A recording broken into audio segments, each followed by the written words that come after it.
Great.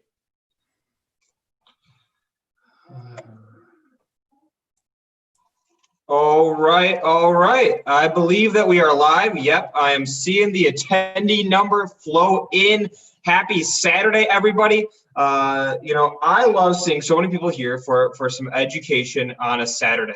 And while we're getting started too, why doesn't everybody go into the chat at the bottom of the Zoom there and drop in where we're from? When we did this last weekend, we had people from 5 continents and close to every state in the U.S. So I'm curious to see, can we best that number? Can we get to people from 6 continents today? We'll see. And while those answers are coming in, I just got to say, it's great to have so many people here for education on a Saturday. Our whole mission at Benzinga, the reason why Benzinga got started about 10 years ago or so was to level the playing field for individual investors. We saw the problem of institutional investors, people who are on Wall Street, the professional traders, they just have unequal access to information, right? The playing field wasn't leveled. And so what we've done with Benzinga over the years is we've worked really, really hard to level that playing field by providing better information and education and that sort of thing. And somewhere where we've fallen short, I think, over the years is definitely on the options side of things. At Benzinga, we're way more stock people, way more stock story people, not as much options people. But that's why we have Nic here. And Nic really is, I think, one of the best when it comes to options. I mean, I learned options from Nic several years ago and now have the confidence to go out and trade on my own. And I've just talked to so many users, over the years. I mean, it's been amazing how many people have learned to trade options with them. So I got salespeople in there. Yeah, there you go. And all right, let's see the cities coming in. All right, so we have New York, California, Oregon coast, Florida, Wisconsin, Ann Arbor, Michigan. All right, I'm in Detroit right now, so not far. We've got Boston, Florida, Portugal, California, a lot of California. It's New York City, London, England, Detroit, LA, Wisconsin, San Francisco, Miami, Dallas. All right, I mean, we're pretty all over. Dubai, there we go. All right, so the person who traveled the furthest, I think, to be here, and I guess, none of us really had to travel to be here, but the person who's coming in for the furthest is definitely from Dubai, Malaysia. Okay, that's beat. Malaysia is further away from Detroit. And there's Chicago. We got somebody from the North Pole. All right, that's one of the continents that we didn't get last weekend. Santa. Exactly, we didn't have anybody from there last time. So now I'm glad to see that we have somebody here from the North Pole, Ohio. Okay. Ohio, Michigan, sort of a rivalry there, but cool. I mean, this is a nice, diverse geography we have here. Mars, space cadet. We got a space cadet among us. He's working with Elon Musk. He's working with Musk. He's on the test rocket. He's driving the Sportster that they sent to Mars. Exactly. Yes. I mean, isn't that everybody's dream? Just be able to ship. I think he sent the car up there, didn't he? Or he did. Yeah. Yes. He shipped his convertible into space. You never know when it'll come in handy, right? Yeah. So, cool. All right, guys. Well, I'll stop blabbering on, and I'll let Nic get straight into it. I mean, the session today is titled All About Options. Nic is, again, I'll say it again, he is the guy for options, and we want this to be interactive. So if you guys have questions, feel free to use the chat, use the Q&A function on Zoom. I'll go ahead and hide away because I'm absolutely not the expert, but I do know how to field the questions. So you can trust me to do that. And so without further ado, Nic, I will turn it back to you. Okay, I shared my screen. Hopefully everybody can see it. Yep, I see it. Okay, good. All right, so this is not going to be the talking head usual thing. Okay, so we have brand new, and I know we have people that know some of this stuff because I've recognized some of the names that are from the chat room that I've dealt with before. So that's good. So I'm going to start fresh because I like to remind myself of all this stuff. I did not do a presentation. Well, I did do it, but I'm not going to follow it and flip pages. We're going to just jump into it. And I literally just did a class for my best friend, one of my best friends from childhood. We were friends when we were, I think I met him when I was 8 or 9. He skateboarded right past me in my gang. And I was like, wait, that's a funny looking skateboard. What is that? So, and that was in Beirut, like way, way long ago. So yeah, this is TradingView, what we're looking at. But I'd like to start with concepts at first. And I'm going to start with one that comes up all the time. And people throw around, I manage risk. Yeah, I'm managing my risk and whatever. So ignore the chart. The chart has nothing to do with it. So I'm going to give you a minute. And I'm going to ask if you can tell me if you think you can define risk to me. Now, if you've done a class with me, then you know the answer to this. So don't cheat. If you've heard it from me, don't tell me my own opinion. I'm looking to see if you have not heard it from me, trying to tell me. I'm only giving you like 10 seconds because I've never had the right answer that I want. You might have a different answer, but I'm going to tell you mine. I think it's going to make sense to you. It applies really well to options. And if you don't think about it the way I think about it, then you are at a disadvantage with options. Awkward silence. How much can you afford to lose? That's good. How much are you willing to lose? See, everybody knows the basics. It's all about the reward. There we go. That's the most important part, right? If there's no reward. Yeah. And so those are components. Quick win. No. Aziz, no. Protecting the asset. Yeah, that job number one, don't lose your money. Yep. So I see caution. You're saying the cautious things. Let me put it in my words, and I think it's going to make sense. So first of all, somebody mentioned reward. Clearly, there is the reward. Otherwise, we're not going to do anything. And what's the way I define risk here? It's two pieces. Number one, you all mentioned it. The consequence. How much if I go wrong, if I lose, what's at stake? Right. So what's at stake? I want to know. Am I going to break an arm if I jump, or am I going to die? Then you decide whether you're jumping or not, right? In this case, how much can I lose? $5,000? Okay, I'm willing to take the trade. 500? Okay, I'm willing to take the trade. This number is different for different people. And so when they say don't risk more than you can afford to lose, you make a decision based on the maximum risk. And luckily with options, that's a finite number. So it's, the number, you take the risk, and then comes the second part of risk, which is the part you actually manage, and that's the odds. What are my chances of winning or losing? That's the part you manage, not this one. This one, you made the decision and you moved on, you stow it, you forget about it. Now you manage this. Let me explain to you. Whatever the trade it is, whatever you're buying stock, you're selling stock, you're jumping a bicycle, you're skiing, whatever you're doing, you make the decision to take the risk based on the consequence that you're okay with it, and you think you can do it. You have 60% chance, 80% chance. You're pretty sure there's no way you can lose.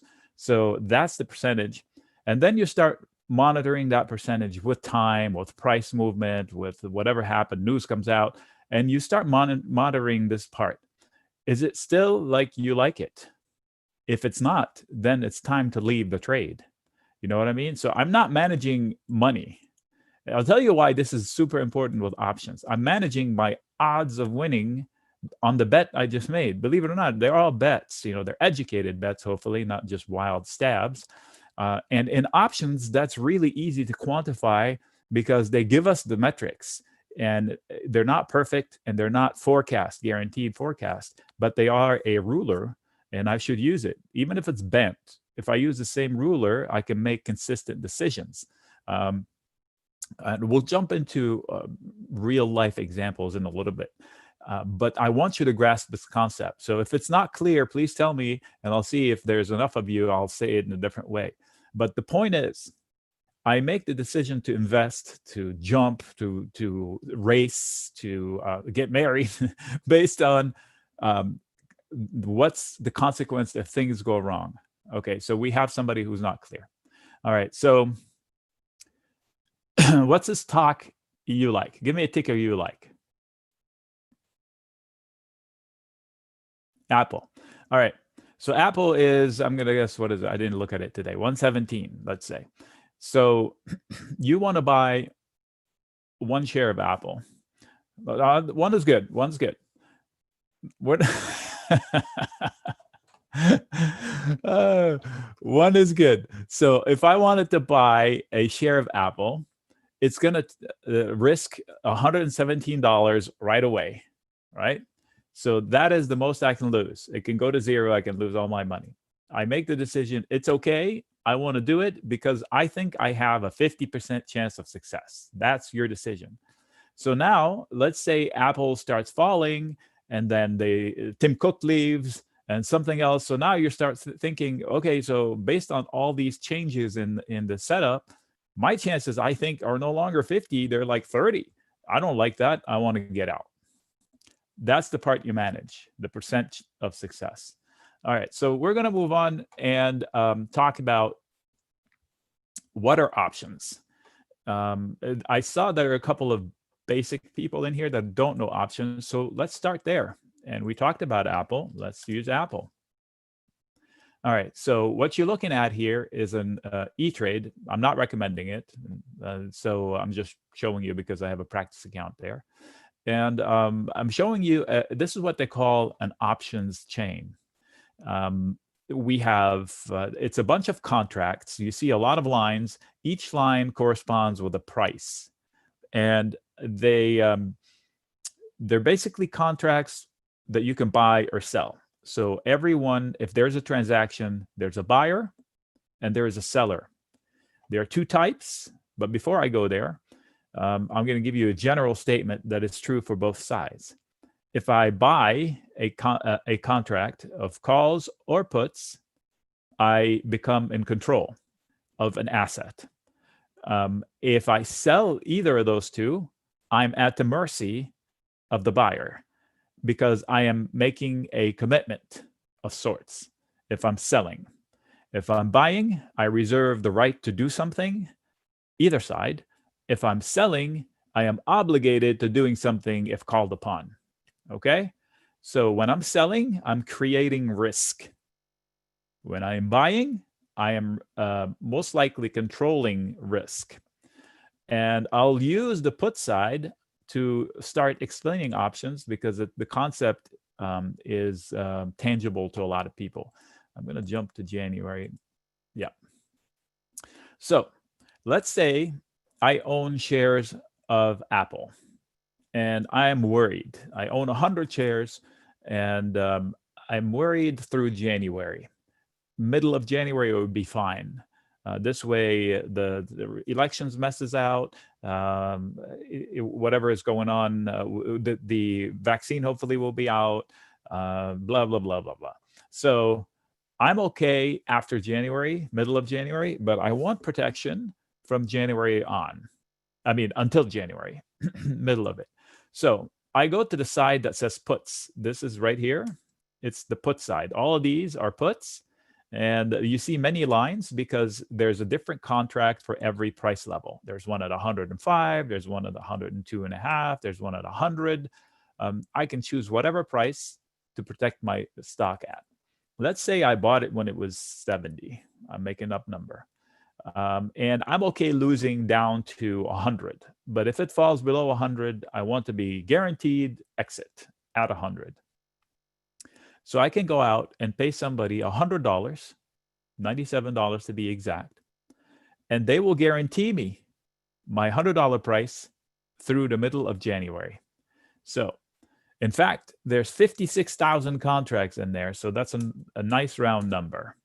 1,300 of them were Friday, right here. So each contract is 100 shares. So there's a lot of protection going on here. And here and here. So this is how people buy protection. So if the buyer, I have 100 shares, I want to protect myself. The way I would do it is I would go in here, I say 1 because I only have 100 shares, and I'll say preview, show me. It says debit, I'm spending $100. And what do I get out of it? I get the fact that now I can go to sleep knowing that I can tell my family our 100 shares of Apple are guaranteed not to go below 100. All right. So having said that, who's guaranteeing me this? The seller. So the seller of that contract, whoever bought it from me, I don't know who they are. I don't need to. All I did is click here, buy me protection, please. Thank you. Sent. It'll fill and it'll go into my account. So now I reserve the right, and it has 55 days on it. You see that number right there. Time ticks and it degrades my the value of that asset. It is an asset. It's $100, and it is a contract, and I can sell it. Let's say price falls in the next couple of days. Let's say Monday, Tuesday, markets have a tizzy and prices fall hard, and they fall to 110, 105 in Apple, and this dollar turns into $1.50, maybe $2. So now I'm faced with two things. Number one, I'm not sweating because I'm protected.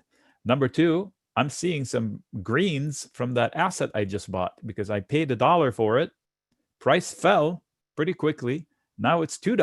Like, whoa, I just doubled my money on this asset. So I can choose to sell it and make the $100 if I'm comfortable and no longer need the protection. If I need the protection, I'll just sit on it. My asset is doing its job. It's protecting me.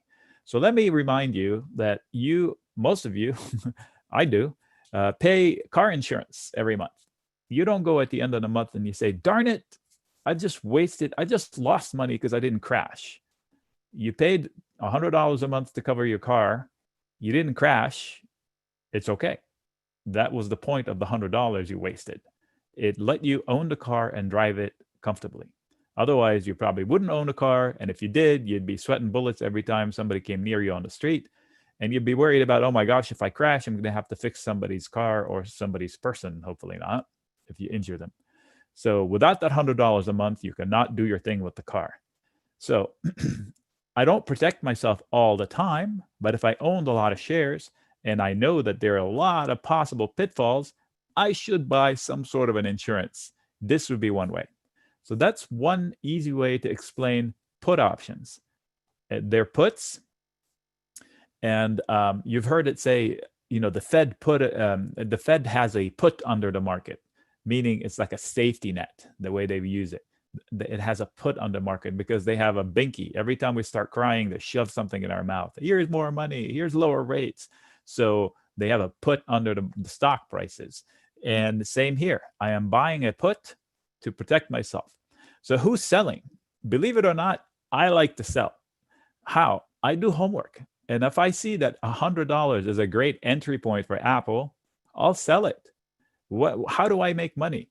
If I sell it and nothing happens, or if something happens but not a lot, so Apple doesn't fall more than 10% in 55 days, I made $1 out of nothing. I just purely, why? Because money goes into my account. And in fact, I might have some, I used some, perfect. So GE, it made a big rally, right? So I recommended it to subscribers, and you'll probably get a pitch at the end. Benzinga has great products, and one of which is my contribution. Try to snipe good spots to get on board something. So we got on board GE way before it's $7, I believe. And I said, I'm going to buy a call, meaning I'm going to bet upside or buy shares if somebody wanted to buy shares. Paid 80 cents for it. And now on Friday, it was $3. I think it was more than that at some point, but I didn't, I did 10 and I closed 5 in a another demo webinar. And but I did something else, and that's the point of my conversation here. Is I sold puts. I sold insurance to somebody for December. They were worried about it falling below 5. I said, hey, you know what? I think it's a good deal at $6.50. Guess what? I'll buy. Thank you there, Luke. I'll buy your shares if they go to $5. I mean, can you believe it? I said, I'll buy GE at $5. I'm going to commit to it right here. And I collected, $350 at the time to do it. And you can see I collected money, and now it's not worth anything because time passed and GE rallied. It didn't fall. So now that money is profit right here. So I did 10 at the time, 350. So I would have made $370-ish, 340, I'm sorry. So I paid 400 to get long the stock, according to this 5 count here. And, but not really, because I made 170. So I really paid 400 minus 170. And I made 1,000 from that alone. And then this. So you can see how selling smartly also is easy money. In fact, it's easier than buying because I don't need a rally and the stock can actually fall and I can still win 100%. But I don't want to be selling left and right. Can I butt in with a question? Yep. So when you were talking about the insurance analogy, somebody is asking, why not just use a stop loss? Like why use options for that insurance versus a stop loss? Okay, so I had this exact conversation because my buddy Gino from Lebanon, who still lives there, by the way, had the situation. So he got on board GE. We're going to use GE because it's a real life. I'm sorry. I spoke to him about that on Apple. So it's a real life example. He has 100 shares, and that's a ton of money in Lebanon, by the way, and especially now. So the idea was, how far, where do you think it's going to go? His entry cost, his price point was 115 or so. So he has a little bit of green. My entry price was at around 104, and I sold put spreads right there, and I made all my money that I could make. I don't remember repeating it here, but I remember writing about it, but not personally. And so I would wait for another dip and I do it. So your question again was, why wouldn't I use a stop loss? So let's say I put my stop loss at 113 or 114. And the stop loss, the way it works, the way I understand it, is the first time price goes through it, that order that you have as a stop loss will flip to be a market live order.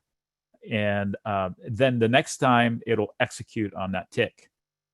So if we had a flash crash of sorts, that would cause a lot of headaches, could cause a lot of headaches. The put option, as soon as you buy that put, you have the right to call it, even if price is above it. Why would you do that? Doesn't make sense. But let's say I bought a $100 put and price falls to zero. I can, for as long as I own the put and time hasn't expired, I can immediately exercise my right. And the way I would do it is I would call the broker. It used to be where I can right click on it and say exercise, and it would just sell me at 100. Somebody else will be stuck with it from 100. And that's how you do it. Now I think you probably have to call and you say, hey, I own puts, Apple's fallen. I'd like to exercise my right to sell my shares at my put. They'll say, fine, boom, you sold them at 100. It's guaranteed 100, whereas a stop loss, I don't believe is guaranteed. It's hopefully, but if the markets break, I don't think that can happen. So if I remember correctly, the flash crash happened one time where everything fell 21%, all the ETFs. And there were situations where people used automatic and they thought they were smart. I forget the stock. I want to say it was GIS or one of those, boring old stocks. Fell like $30, and somebody thought they bought it down at 30, and then as it rose halfway, they stopped themselves out with profits. And turns out the next day they negated the buy at 30. They kept them short here. It can get messy in extraneous circumstances. But when you buy a put, you reserve the right. You don't need a tick. When you put a stop loss, you need a tick to go through to trigger that. But if I buy a put and price is 101, I believe I can call my broker and say, I own the price. I own the right to sell it at 100. I want to. But you're saying, wait, price is above 100. I think if me, the buyer, I have the right to do it. I'd be an idiot because I'm losing immediately $1 or 20 or whatever because price is above it. If I was the seller of the put, and I'll say, hey, thanks. You just gave me, $100 extra. I appreciate it. So I can turn around and sell the stock after they put me the stock. So that's the difference. You own the right for as long as the contract is open versus the other one, you're at a mercy of the tick. You need price to go through it to trigger that stop loss. Okay, so that's the difference. And so if I did the homework on Apple and my buddy in Lebanon said, you know what? I don't want to be an Apple lower than 100. I can take $15 of loss, but after that I want out. I'll do my homework and I'll look at the chart and it's like, dang, $100 would be a perfect entry. Sign me up. I'll buy your shares. I'll sell that put at 100. I'll collect $97. I'm rounding up to $100, and it's the $100 level. It's just a coincidence here.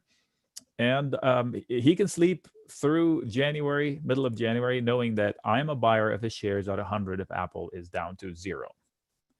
Because I did my homework and I'm willing to take the risk. I became a micro market maker. What is the downside of a put? Okay, so before you say, what is the downside of a put? You have to say of selling the put or buying the put. I'm going to assume of buying the put.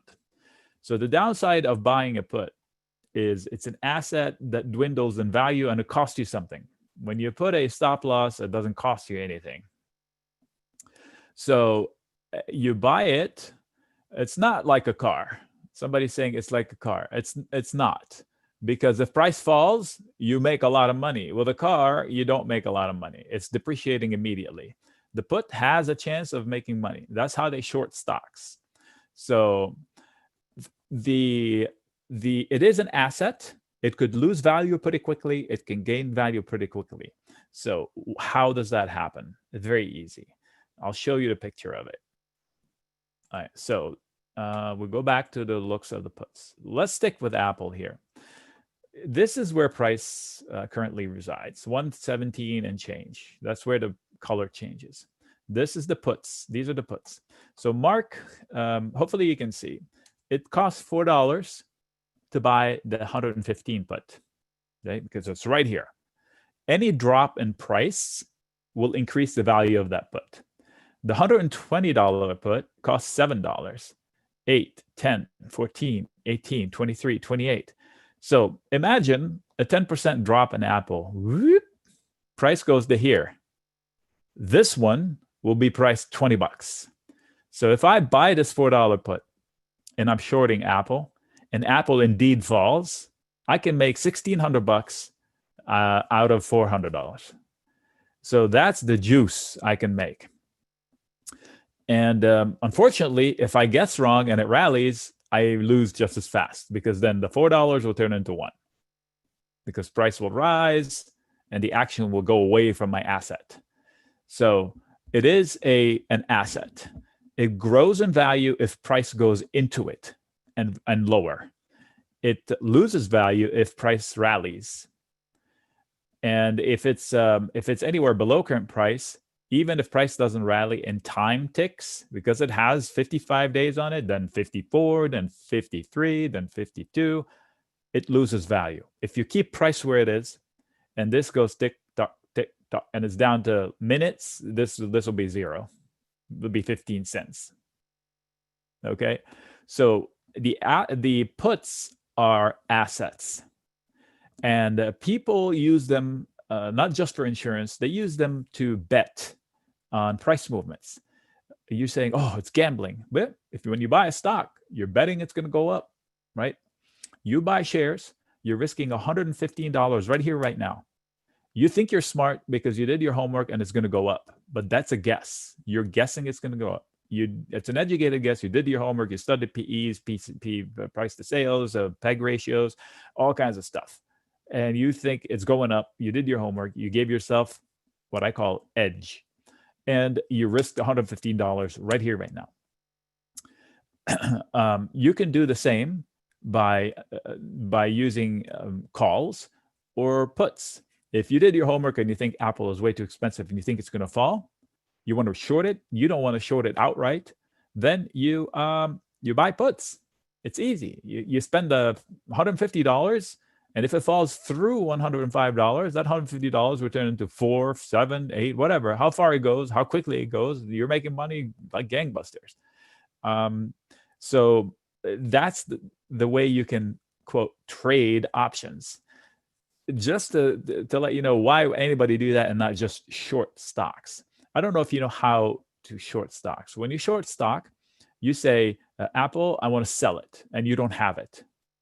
You sell stock you don't have. In essence, what's going on is you can basically, you open the order, but your broker is borrowing shares for you. So you're borrowing shares. Let's say you and me, I think Apple's falling. It's going to fall. You have 100 shares of Apple. You say, you know what? You got 100 shares. Give them to me. I'll take them right now. I'll give them back to you. Here's a paper. I'll give them back to you. So I take 100 shares from you and I sell them right away.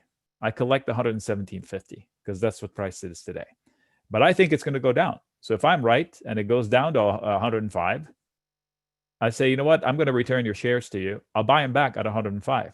But I collected 117 when I sold them first. Now I return your 100 shares, but they only cost me $105 to give back to you. That's how I short.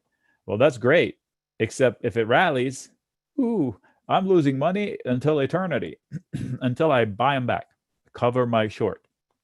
That's how short squeezes happen. So now I borrowed your shares. I sold them at 117. Apple comes out with a new iWatch that you can wear on your forehead. Everybody loves it. And it goes, boosh. And then suddenly now I have to buy them back at 145 to give you back your 100 shares. And I lost, $17 a share. So, okay, so there's a good, fair question. What gives you a hunch on which options you should? No, that wasn't it.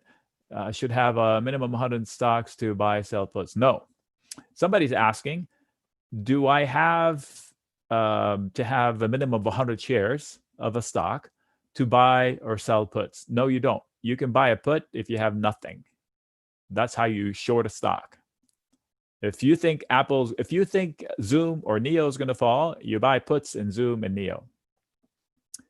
That's how you short them. The only time you want to have shares is when you're selling covered calls. When you're shorting calls. I'll give you an example. What was the stock? I believe it was GE. Again, my buddy from this morning, Gino, if you're in here, I don't think he is. You're like being the guinea pig here. Okay, so perfect. He owns GE stock. He owns 500 shares of GE stock because of my recommendation. So he's in the money really nicely because our entry point was in the 6s, I think. And so price is rallied. So now he has this asset. He tells me, should I book it? Should I not? I said, I don't know. It's up to you. The portfolio that you have is different than mine. If I'm long a lot of stuff, sure, I'll book it. I mean, I'll buy it back on the dip. And so I told him, how about selling some covered calls? What are those? They are, when he owns 500 shares, he can sell 5 covered calls. And what does that mean? He can sell this call right here for December and collect, excuse me, I'm going to do air math here, $140. And what happens then? He's committing to selling his shares at $10 if it goes above $10. So meanwhile, he's trying to generate income out of his asset. He's putting his asset to work. Is there a risk? No. The only risk is that he might have to sell his shares at $10, which means he profits another 25 cents, 24 cents, and he keeps the 35, 36 cents. So his break even is really 10.6. After that, he misses out. That's it. There's no risk. There's just risk of missing out. That's it. So I said, if you don't really care about losing, getting called away from your shares, having to sell your shares, I would put them to work. I would sell calls. GE is not really exciting because there's not a lot of premium, but it is what it is. If he has 4,000 shares, then 4,000 times 12 cents makes a good week income in 3 days, or 3 weeks. I'm sorry.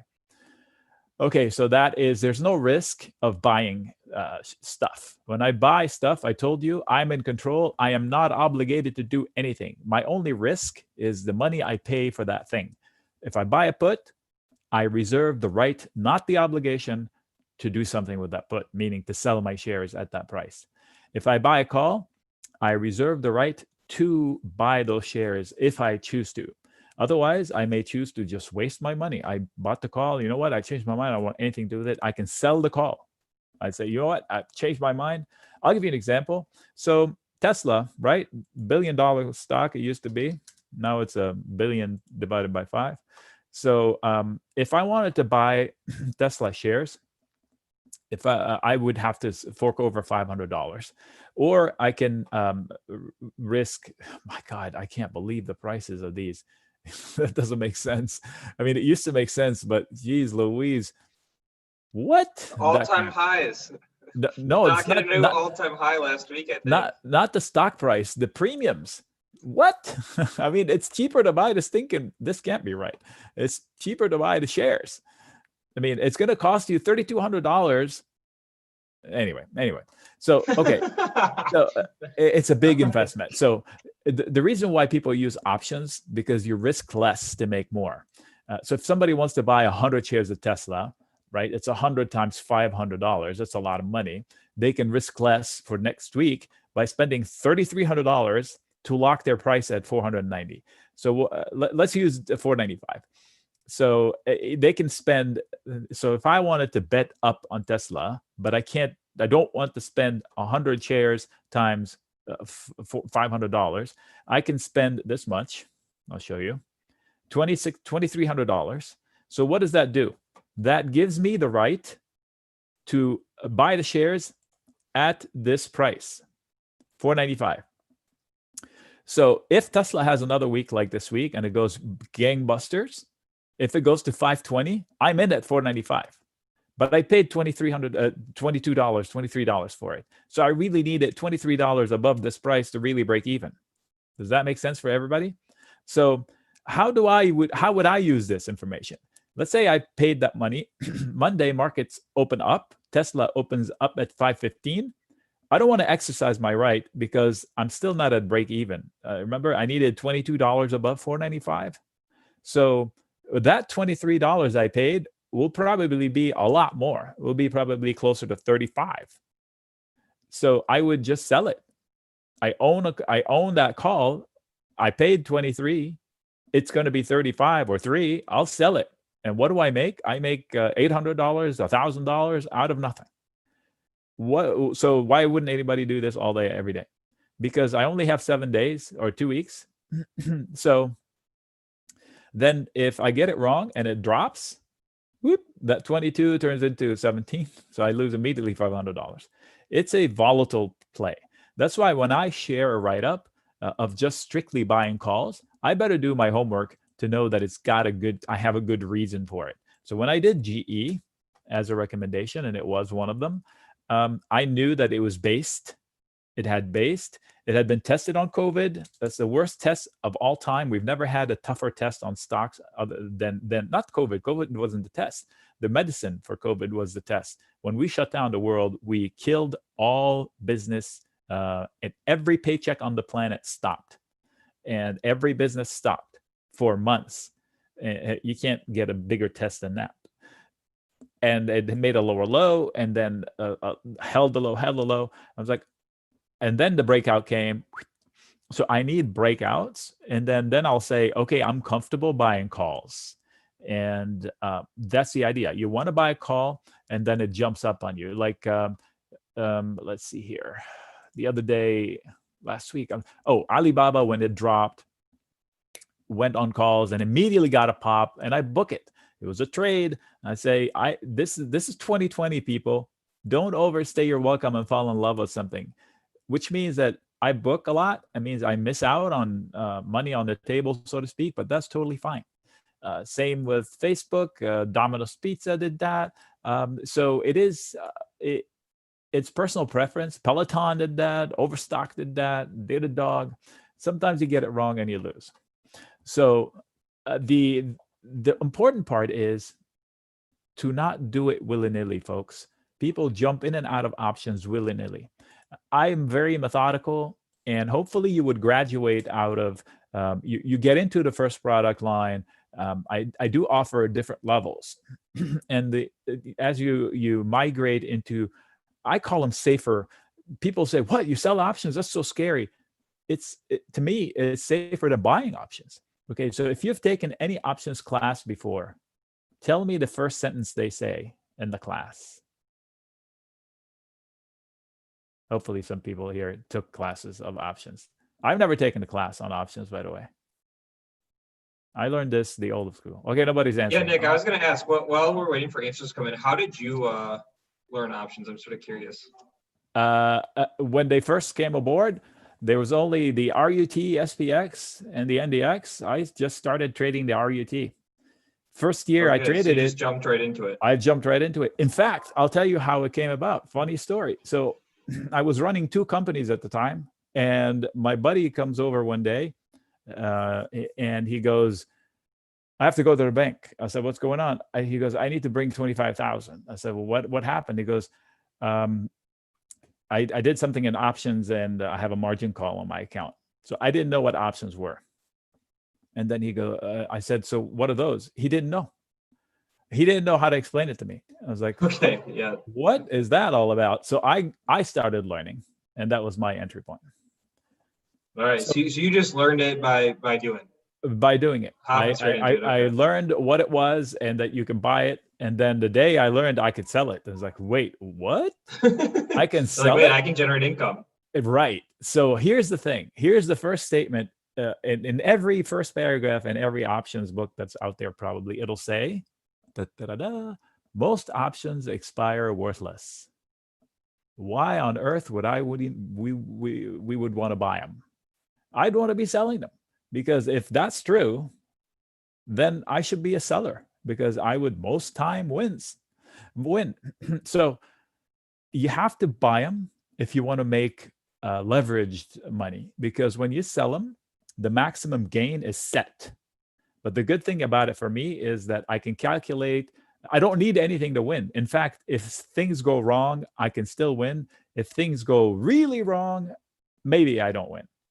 So whereas if I buy it, it has to go my way. Otherwise, I'm going to lose. I can only win if it goes my way. So in GE, if I showed you here, watch, I sold and I bought. Which one made me more? You can see it right there. The buying made me more. The selling would have made me money regardless. If I didn't get a rally, I would have lost. Here, I didn't need a rally to win. The bad thing about it is I knew how much I was going to make and not a penny more. With the calls, if I bought them, to the moon, Alice, we're going. We're going to go join Elon Musk. So it is preference. The foot in the door is the buying. Once you get comfortable, once you develop a strategy, then you can start selling. Let me see if I have other examples of selling in here.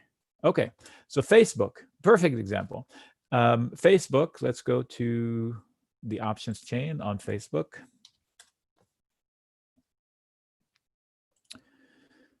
Uh, 210, something like that. There it is. You see it right there? Okay, so that's my position on Facebook.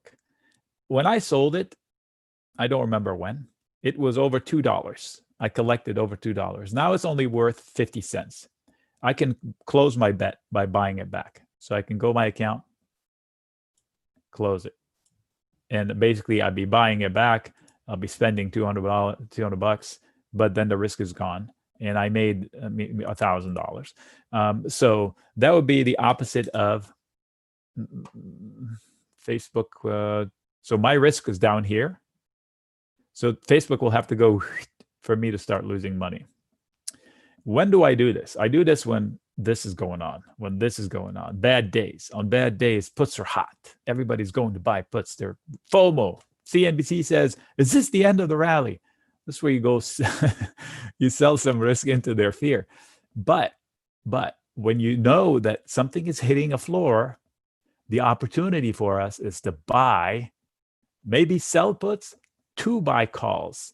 But the first step, the easiest thing to do is to buy a call and buy it out in time long enough so you can let time be more so your friend than your enemy. If you buy it for next week, sure, it's cheaper.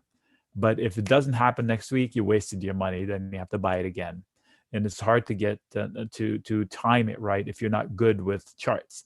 Luckily, we are good with charts. We are good with options. And we can create opportunity. So I tell you one thing, if we see Facebook come down to 240, 250, you're going to see an alert from me saying, let's buy some Facebook, because it should find footing soon. There's a nice consolidation zone here. There's a breakout right there, confirmed support, didn't even come close to test it. The next time they come down to it, if they come down to it, I'm going to be selling some put spreads and buying some call spreads. which what I did on Baba last week, by the way, for my personal account. Buy the dip, basically, credit put spread for me. So this is how I strategize. I do homework, and if it breaks out above here, I may issue an alert. Hey, Facebook has a few bucks in it. Let's go buy it, chase it. And then there's going to be resistance at 297.6.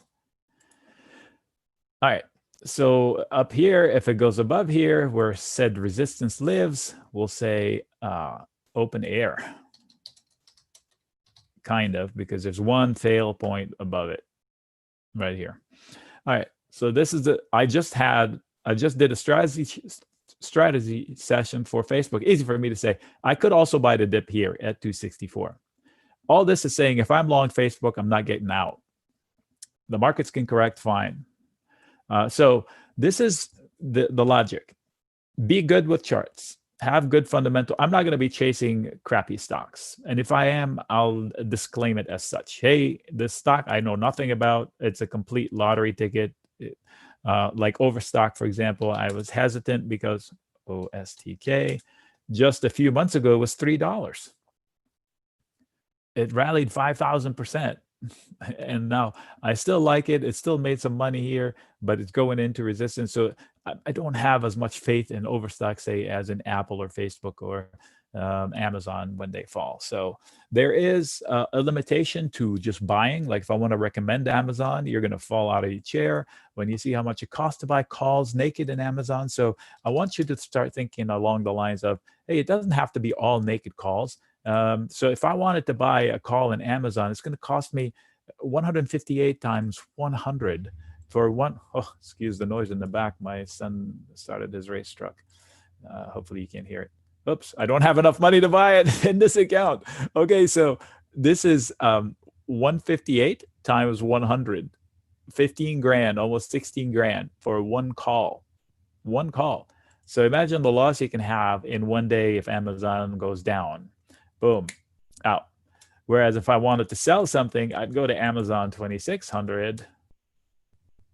I can collect $1,800 to promise to buy Amazon at 25.75 all day long for me personally. That's not the same for everybody else. So debit call spread is a great substitute. Why? If I choose one that's $10 wide, instead of buying a call, perfect time to talk about spreads. So I know all of you are excited about buying calls because things are just going to go up, up and away. Not always the case. Fab, Facebook, not always the case. So we'll go back to whatever, 269. All right, this is Facebook right now. And if I wanted to buy if I wanted to bet upside on Facebook for January, I can spend $1,200 to buy a naked call. It's a lot of money. But it'll make a lot of money if it rallies fast. 18,000 people bought it on Friday, right there. Well, I shouldn't say that. There were 18,000 transactions. There were 33 already there, so we don't know who's closing and who isn't. It's a point of interest, let's put it that way. And instead of buying this one for $1,200, I would do a spread. Let's see how much it would cost to do a spread. What's a spread? I'm going to show you. What am I doing? Okay, there we go. So here's a spread. You can see it. I'm buying the one I wanted to buy, but I also sell one above it. I chose $10 wide. Buy the 280, sell the 290. Now the cost went down to $500. So why would I want to do that? Less money out of pocket. Okay, but I cap my winnings. Sure, I can only double my money. Is that bad? I can. Somebody subscribed already. Hey, wait. Jeez. No, just kidding. So I can double my money. So that's acceptable profits in my book. Some people say no, they have so much conviction. But here's the extra benefit of having a spread. If you have a couple of bad days, you don't lose as fast because you bought something and you sold something. On a bad day where price stalls or falls, this one loses money that you bought, but this one gains money. So it offsets. So it's kind of a hedged trade. And I can move this. I can move it up. It gets cheaper. So here, if you think Facebook is going to rip to 300, Here's a case where I can pay only $240 and I can make $770, $765 from one contract. So if I risk this much, here, I'll show you the analysis. I'm risking 235 to make 765. Well, I did that right, math. So what's wrong with tripling my money? Nothing. Versus spending $1,200 to buy a naked call. So buying a naked call is really aggressive. It pays really well, but you should have a strong stomach. I want you to know that. I'm not that guy. It doesn't suit my personality, but that's me. Other people are totally okay with it. I prefer a chance to double and triple my money and not have to sweat every red tick. I'm a busy guy during the day. I don't want to babysit everything. So I can move it and spend 300 for a chance to make 700 and profit from 285. So then I need less of a move. So that's also when I do a spread, I can go out in time and it would cost about the same. So I added a month to my trade and it cost me an extra 15 cents, $15. So what's wrong with that? See, now my trade is in February. So now I don't have to sweat it, do it by January. Now I can wait. So what's wrong with that is I profit slower. When the put is out there in time, I profit slower. So that's the case. All right, so understood. It's the right time to buy Apple put. So now somebody's asking me if it's a good time to short Apple. Let me answer it this way. If you think markets are going to fall, Apple will fall. If you think markets is not going to fall, then the Apple is not going to fall by itself. The top 6, 7 mega, I don't want to call it, giga caps in the NASDAQ are solid. They're not going to fall all by themselves. You know, Alibaba had a tizzy because of what happened with the Chinese government spat. Facebook every once in a while has a tizzy, but we learned that every dip in Facebook is a buying opportunity because they just are a cash machine, really. And let me ask you this. So do these stocks typically fall more than the market falls? When you know, if the S&P falls off and the NASDAQ falls off, does Apple sell off more or not necessarily? No, in fact, okay, so I'm going to answer it quickly. No, but there are nuances. So these days, the NASDAQ is lagging because the meme that CNBC propagates is that there's a rotation into value. So people are selling the NASDAQ, which has led us, in order to buy the small caps. The small caps has not made an all-time high since 2018. Remember that correction when we had the Fed say they're going to be raising rates on an automatic pace, and then we crashed into December, and then they said, "Whoa, we made a mistake. We're going to cut rates," and then whoop, the rally started. So the NASDAQ made an all-time high several times. The small caps just now they made an all-time high. So now everybody's filing into them. And so there's a rotation. There's a fight between the NASDAQ and the small caps. And if I were to choose on a bad day, which stock to buy, would I buy Zoom or Apple? Apple. So here's the case.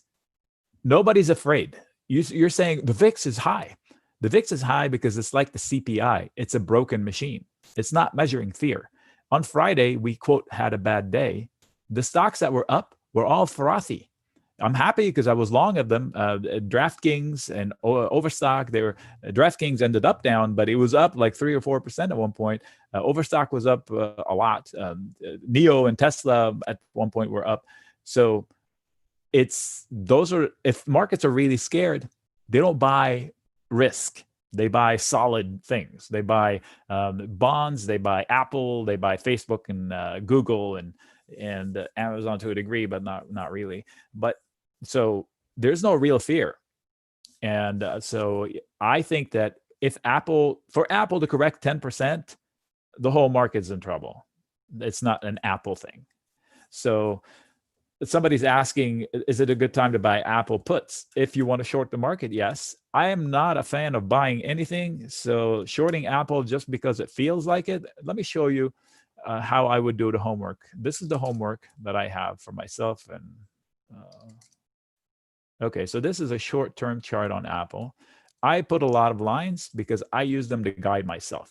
I had a note here to buy here for a breakout. Guess what? If you bought it here, you got the breakout. That was my target. It came pretty dang close. And now they're above the neckline. So the bulls are still in charge, but I can see it falling to 115, 114.20. I think it will find footing above 114. Two candles pop into my mind, into my eye, right? This one and this candle right here. That is a fantastic candle right here. So 114, I think, is significant. I think this was a blip, a mistake of sorts. But I knew it could come from this day. Right here, I drew the downside could be this. Guess what? It didn't happen until later. So I was early. I was all in here. So if it comes down to 103 point, whatever that low was, 103.75, 103.11, oh, that would be such a gift. I don't think we'll get it. In fact, while you're here, I'm going to put here, buy the dip. So if you become a member and Apple hits this level, I'm going to buy the dip. So you might see it come through. And how I would buy the dip is different, but I usually write it up in all kinds of different ways. And I do share a video when I do write up to talk it out like this. And I know where there's resistance, and look where it failed, exactly where my resistance zone was. I know that this was a pivot, so it's going to be support on the way down. So if it comes down to here, look, I already have a note to myself, buy here. Buy here if markets crash. So if the whole market crashes, I just don't. Steve Grasso on CNBC he said it's going there because it's blah, blah, blah, whatever, moving average, jibber jabber. Yeah. So he called for the S&P to go to 2,800. It didn't. He's trying again now. I can't believe these guys. They have the platform. They can talk people into doing stuff, and they're allowed to trade. What? How is that? Kramer is not allowed to trade. Why are these guys allowed to trade? And they don't disclose they rarely disclose what they're long and what they're short. So they're talking their books, and they should disclose it like on their forehead. All right. So when the stock keeps dipping, okay, so a good time to find a bottom. So the bottoming process should be a process and not a point in time. What do I mean? This is the QQQ out of the quarantine. This is not normal. They should have, processed. I'm sorry. Wait, where are we? Whoa. Okay, so what? I can't even find where COVID started. I'm lost. Anyway, okay. So this is not normal. How about that? It should be a process. The first step is you stop making lower lows. That's good. 3, stop making lower lows. Now you have a descending lower high coming into a flat versus lower high, lower low, lower high, lower low, and then there's no flat. You flatten out, okay? And then you start inching up higher lows. Still okay to make lower highs. What's going on is you're pinching the action into a trigger point. So, and this applies to any stock. They stop making lower lows. They can still make lower highs. They start making higher lows. That's okay. They can still make lower highs. And then they come to a point. Then they have to make up their mind. This again, which would be okay, or that. And once this happens, now they start finding resistance at levels that they failed at before. That's how breakouts happen. And that's how patterns get drawn. So if this happens and they fail here, now suddenly they have an inverse cup and handle, then there's more downside. So that effort stabilize is gone. So I don't buy here because it had 3 nice flat candles. I would like to see them high lows and a battle. And here I can maybe guess, but it's better to wait for the breakout. That's my opinion. So the clear, perfect example is GE. We just mentioned it. I'm going to go to a daily chart. There we go. You can see it fell, stopped making lower lows, stopped making lower highs. Now it's consolidated. You've heard that word, consolidated. I mean, it's traded in a range sideways. And then it found itself battling over this neckline over and over again. And I had an upside target of here. Why did I stop here? Because I thought that this was a big enough problem area. and they chose not to deal with it. Let's go. They avoided the whole area. Look, they gapped right above that. They chose not to deal with it. So my guess is it's going to come back and touch it. And that would be fine. That would make, check it out. Okay, watch this. What happened? Okay, so watch this. Let's say it does. It does do that. Is that proper English? It does do. Let's say it does do that. And why is it still fine? Because the bulls are still setting higher lows. And watch. You've heard of cup and handle? Check out this cup and handle. This much upside from here. This much upside from here. But I don't think they're going to do this. They're going to do this, come back, test it for footing, and then blow up. Now, the market may just go bonkers over a few headlines. This might happen. So the headlines, don't chase them. The headlines, most headlines don't change the game for the whole market. Some headlines for particular stocks change their own game, but don't chase headlines. They have a temporary effect that is just, they don't create new price paths. They expedite the current path that's unfolding already. So I don't listen to news anymore. I pop in to listen to CNBC in the morning, 10 minutes, in the middle of the day, 10 minutes, and I don't last 10 minutes, especially in the middle of the day. Wait, not even Benzinga news? Benzinga news on CNBC? Oh, no, just in general. See, I get the headlines from Benzinga. All right, there we go. Email. I read the event, like you guys send out, Amazon opened something somewhere, right? Yep. Or you're pretty quick at sending. In fact, where is it? Don't call me on it. Hold on. There it is. I use it. I just used it this morning to make an example. By the way, there's great. Okay, there's a Benzinga Pro. There's a bug in it. You should tell people, look, I clicked the financials. If I click back to here, it doesn't do it now. Like 9 times out of 10, it errors. It does a looping circle. Oh, of course, now it doesn't do it. All right, well, we'll have to fix that. No, but it's a great tool. So the news there is great. So I go there when I want to catch the news at my pace, but I don't want to hear markets are rising on optimism from blah, blah, blah, because it's horsepucky. Markets are rising because that's what the price pattern is going to say. And if you don't believe me, I can tell you exactly every day what's going on. Here was my path for the market on Friday. Nothing broke my arrows. Everything, if they did, they traced out my arrows. I'm not a foreseer of events, but I know how price patterns unfold. So you've heard algos, the term algos. That just means that computers are in charge. Well, guess I'm an engineer. Computers use zeros and ones. There's only on or off, and data is translated into on or off. So any point in time, the computer/trader is going to look left and see what happened. So right here, they look left. Hey, we bounced last time. Let's go. Hey, we bounced last time. I anticipate they bounce. And if at certain point they lose it, they know to flip the code to sell. And the downside, they'll calculate the downside based on the range they just lost. And it will be here, guaranteed, with some support at 3,518. And if I go into the options markets, I bet you I will find this span baked into the options market. In fact, I cheated. It's exactly this because I did a video on Friday. So I drew these arrows and I went to the options and I went to the SPX and the options markets gods and goddesses for the 25th, which is next Wednesday. Next week is a short week. They priced in this number and that number is $55. So that brings you down to 3,500 or 3,605. 3,604, 3,505. I say I eyeballed it pretty darn good. So I don't know the news. Whatever the heck the news is, that's what's going to happen. Either they're going to break out from here to 36 or they're going to break down from here to 35. And if you chase puts in here, buy some puts here, you're going to lose money. If you buy calls right here, you're going to lose money.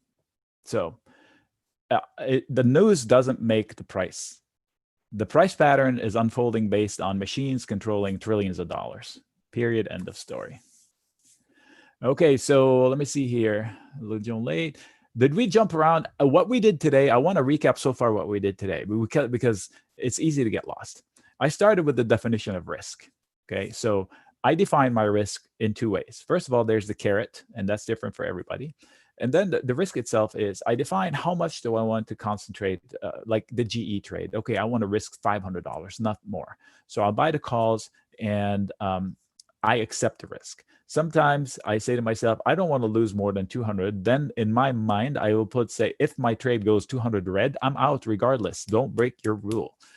The second part, which is the part I manage, the risk, is what are my odds? Like I did my homework and I think GE is based and more there's no way it's going to fall more. So it's more upside likely. So I have English on my side, So I go out in time and I bought it for March of next year or May or whatever it was.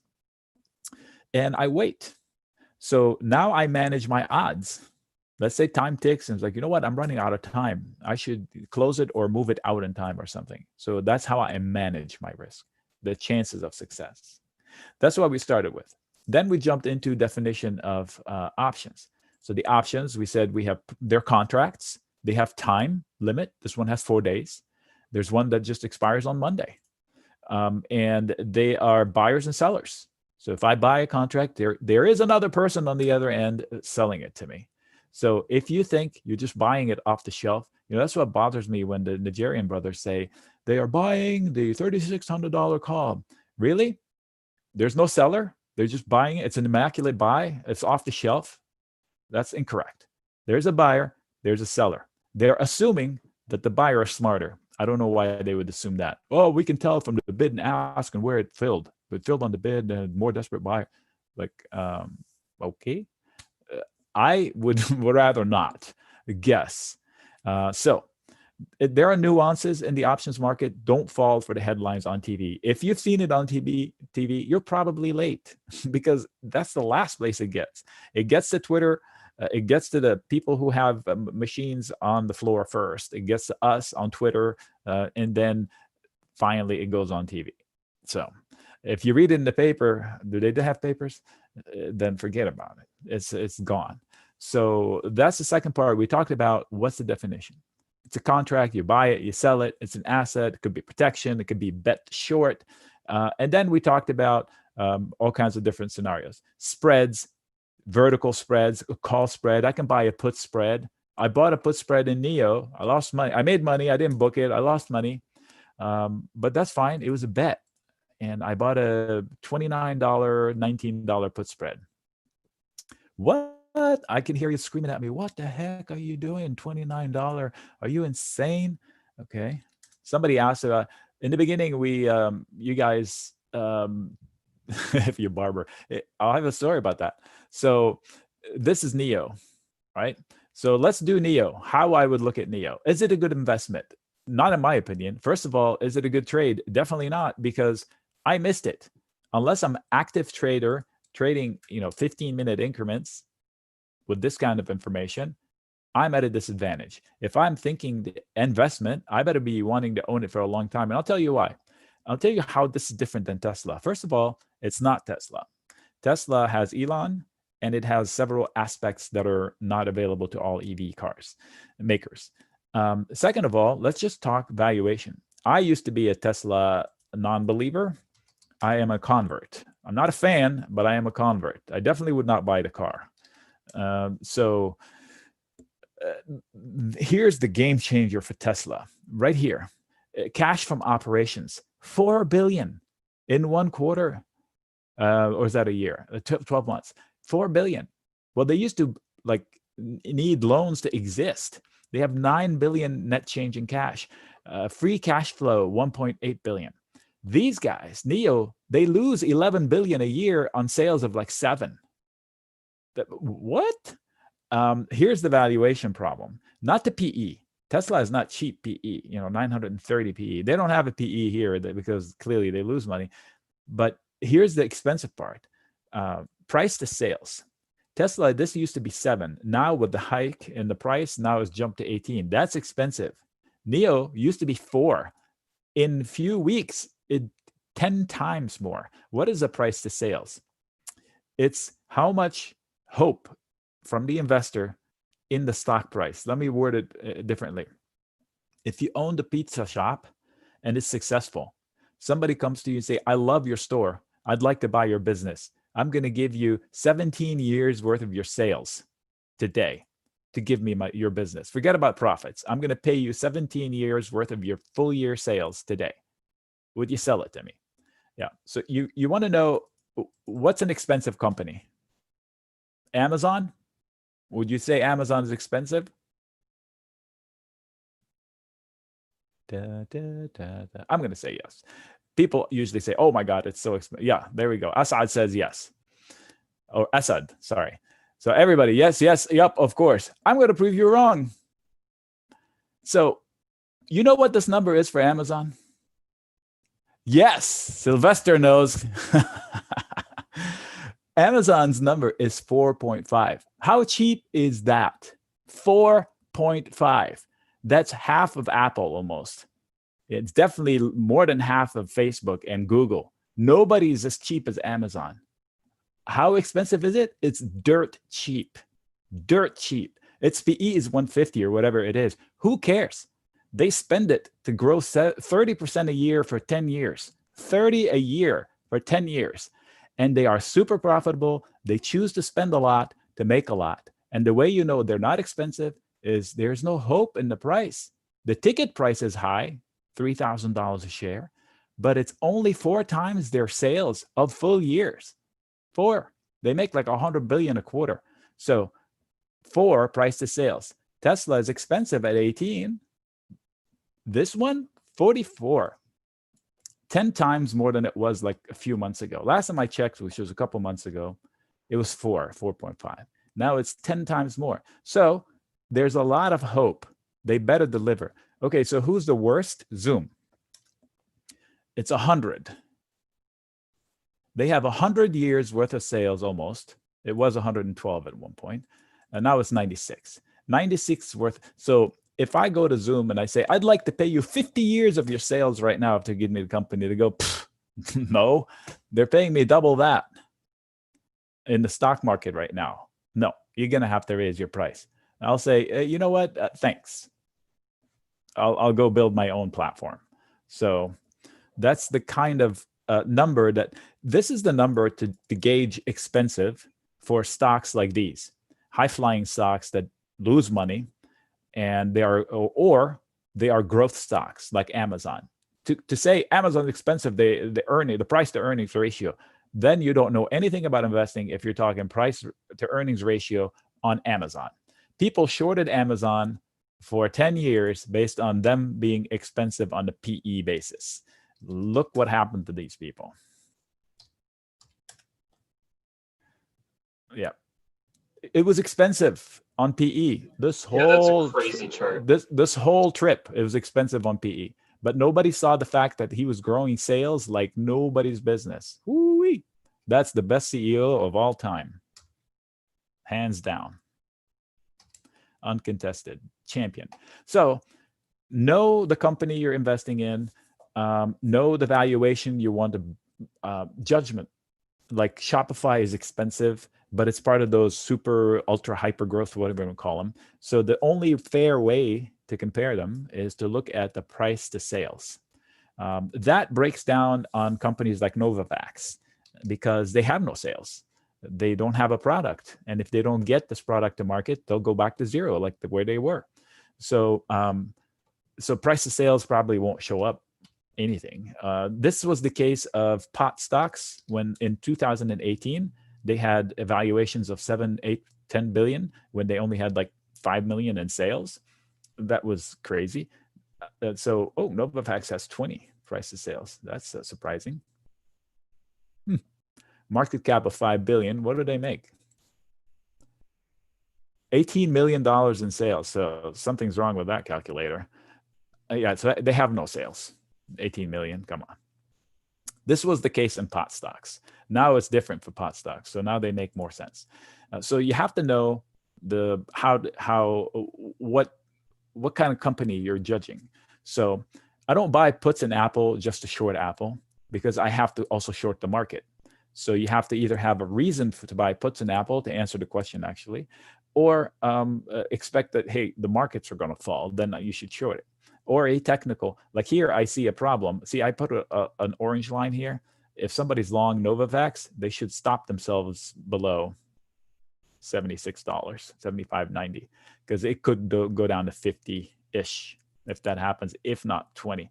I know you're losing your mind, but this is a reverse split stock.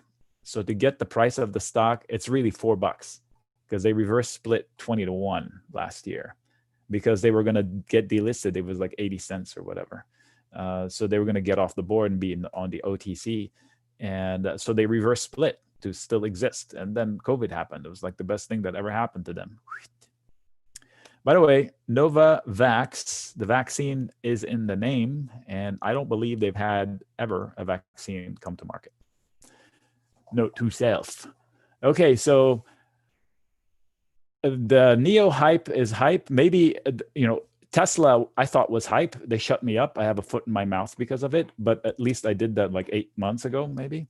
And I realized that he actually turned the P&L and the balance sheet around. So whatever he did, he faked it until he made it, so to speak.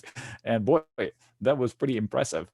And I definitely owe people an apology that were calling for $4,000 a share, because I thought they were crazy. So Neo, I don't see it.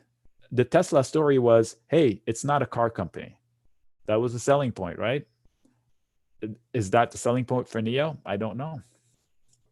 So be open. Any questions on what we covered today? Yep. So you say that. I don't argue with that.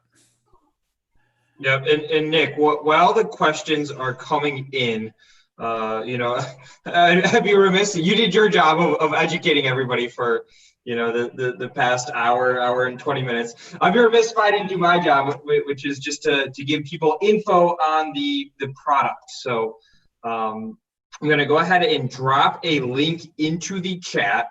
But basically what we're offering is you have the opportunity to follow along with Nick and get 2 of his trades a month, along with the ongoing education for just $67 a month. This is a true story. We were actually arguing a little bit about the price before this, where he's like, it's way too cheap. I said, all right, let's just start it off at $67, or I'm sorry, not $67 a month, $67 a year. So $67 for the entire year. You say it's way too cheap. I said, let's just try it. I already made the coupon code. The coupon code is options30, options in all caps, 30. And Nick, this might make you a little bit angrier, but I did the math. I'm not angry. I'm blessed. Just be ready, right? That $67 per year comes out to just $5.50 a month. So I mean, it's pretty inexpensive. So I get what he's saying now. But the other thing with that too is that there is a 14-day no question asked refund period. So I highly recommend everybody check it out. I mean, if you stuck around this long, right, where we did, an hour and 20 minutes of options education, there's no reason not to go ahead and check it out, because again, you get that 14-day refund. You're only paying $5.50 a month, and you're getting 2 of Nick's picks plus education, his videos, etc. Because the whole idea is not just to depend on his picks indefinitely, but to be able to do it yourself, right? I actually learned options from Nick maybe like 6 or 7 years ago, and now I have the ability to do it myself. I still follow along with his ideas, because I mean, he is the king of options, not me. But the whole idea is to give you that education to go along and do it yourself. I'm gonna drop that link in the chat there. And the other thing that I'll throw out is that if you're a little bit more active and want to be doing more than just those 2 transactions a month with Nick, there is an option to upgrade and actually get 6 of his ideas per month. So we break them down simply if you just want to do the one-legged option, or if you want to do the spread, so like the more advanced stuff like he was showing us today, you get that there as well. Plus, you're getting more education. So that's actually the product that I use, and my colleague Neil is sort of my partner in crime trading here at Benzinga. We both follow along with Nick with that one. But again, there's definitely no reason not to at least check it out with the You know, 14-day refund period. And again, sorry, Nick, it's only $558 a month. If I had done that math beforehand, you know, maybe I would have taken your advice and put it a little bit higher. But that's what it is. It's $67 a year to get started. So that's the deal today. That's the plan for Tesla, somebody asked. Is what? Follow the lines. So it's right here. It should have support, but if it falls, it's going to find support here, and it's going to bounce. It's going to find resistance here. It's going to come back to test support again. If it bounces off of it, then they're probably going to do that. If they fall through it, buy it here or buy it here. That's my opinion. So how fast of a trader are you? Somebody asked, is it going to fall? I don't know if it is, but I know the paths that it could take. So on Monday, if it already bounced off of support, then it's probably going to here, and I'll buy the breakout above this. I won't buy before that.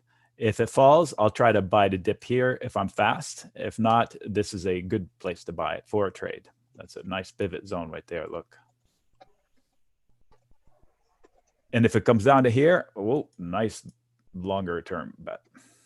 I know there's an open gap here. People love to chase open gaps, but this is a short-term chart. It's 2-hour chart. Every candle is 2 hours. So to give you a reference point, this is a 1-day chart. And we were just talking about this zone right here. So basically trade this box right there. Where's the box? Oh, look at there, my lines. So I had the breakout here, and they went through it. They almost filled my target that I eyeballed, but it's open air, so you can't really tell where it's going. I thought it would dip one more time and then break out. Nope, they broke out anyway. All right, so is it Saturday or Sunday? I feel it's very Saturday. Saturday education.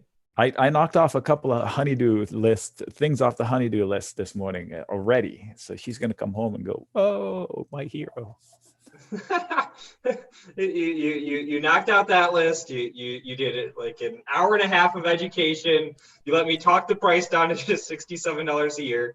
Hey, you guys are in charge of the price. I'm just here. I'm having fun with these people. So there we go. I mean, that's the way to do it. And again, guys, there's no reason not to at least get started with it, because we do have that 14-day no question asked refund.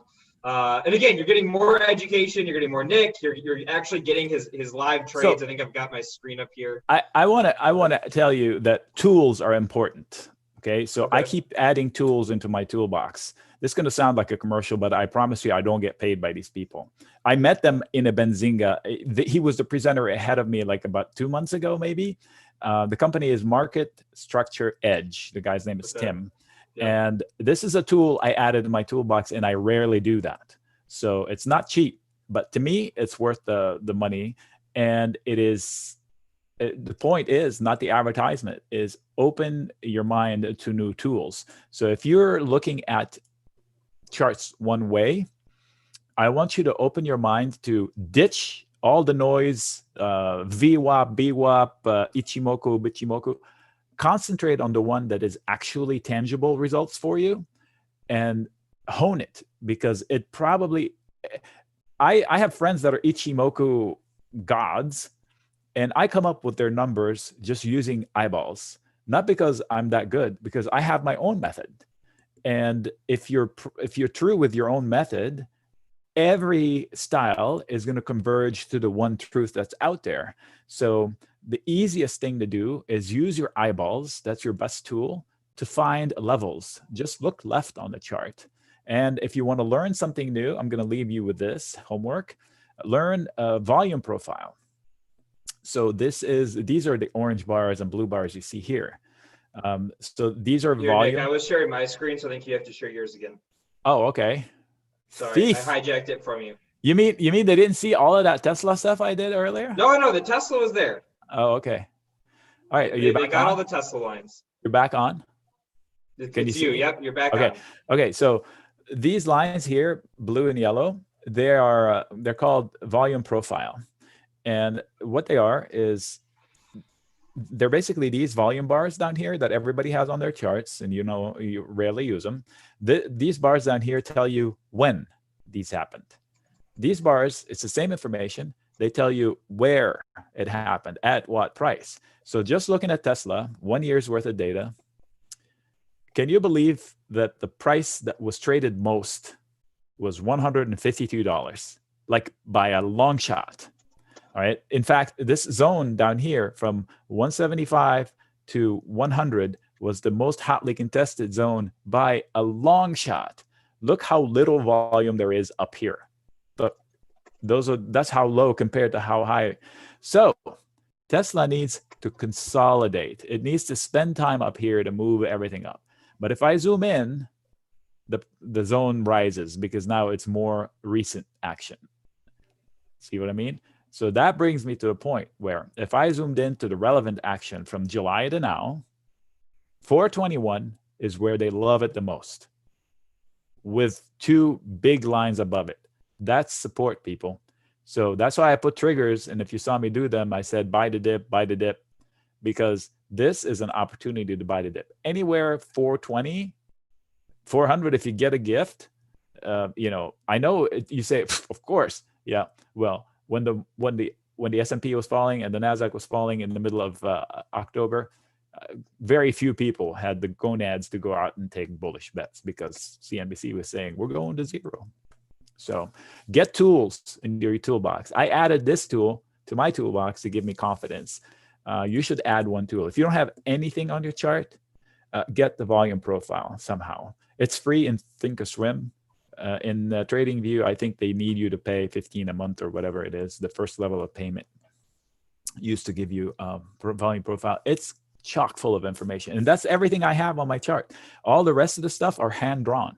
All these orange lines are hand-drawn. Homework. I just did homework in front of you for myself. These are notes for me. Okay. What else do you need? I fixed this. What else can I use? I do use E-Trade. I do use Thinkorswim. E-Trade used to be Trade Monster, which the Nigerians created. So it used to be a lot better. E-Trade messed it up.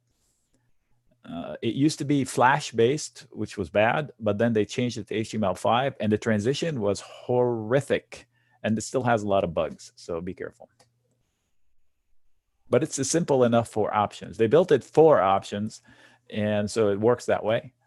But there are other things out there.